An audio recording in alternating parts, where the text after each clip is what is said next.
Has that ever happened to you? You learned something new, you pause, and by the time you get back to it, forgot everything you've learned.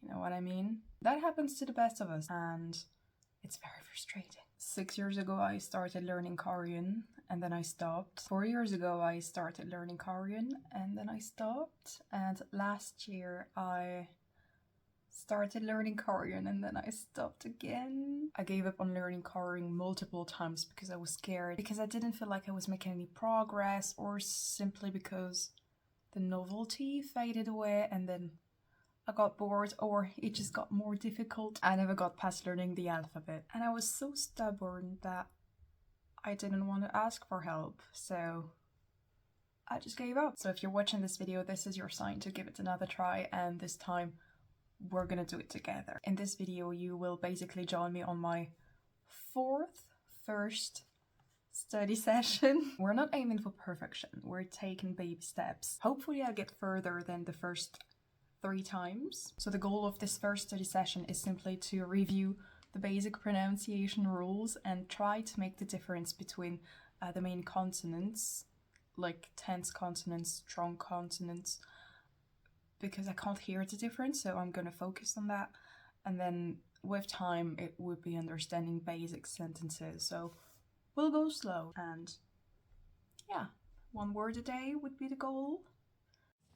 So last time I studied Korean, or last time I learned Korean, I only did the alphabets, like the basic sounds. My main problem is that I don't remember the sound change rules, like when there's a specific consonant at the end of a vowel or at the end of a word, there's like a sound change. There are several sound change rules, and I simply do not remember them. So my goal of the day is to review them. I have everything in my notebook. I also bought a book a few years ago to learn, so we're gonna reuse those resources first, and then I will have a look online for like pronunciation exercises, because I am mistaken a couple of consonant sounds that I just cannot differentiate, so we're gonna try.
Not, hot, hot.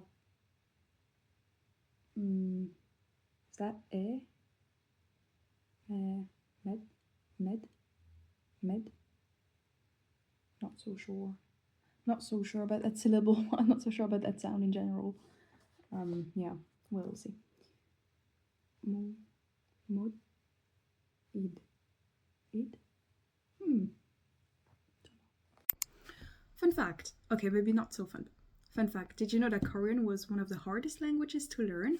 The FSI, the Foreign Service Institute, a US government program, came up with a categorization system for languages. The languages are ranked based on their difficulty for native English speakers to learn them. So there are 4 categories. Category 1, languages closely associated or closely related to English. To reach a professional working proficiency, that would take between or around 600 to 750 hours of language classes. For example, French, Italian, Dutch, Norwegian. Category 2, or slightly more difficult than Category 1, that would take around 900 hours, for example, German or Swahili. Category 3 are languages with linguistic and oral cultural differences from English. For those languages, you would need around 1,100 hours of language classes. In a Category 3, you might find Greek, Hindi, Czech, Bulgarian, Estonian, Mongolian, etc. And Category 4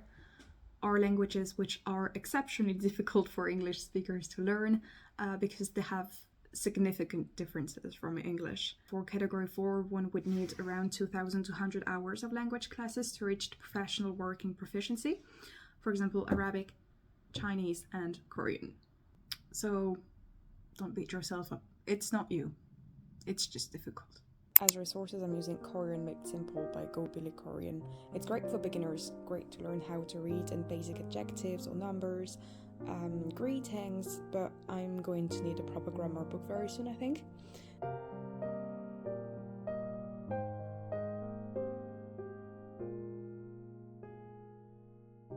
And then I'm using this language calendar from last year as a reading practice.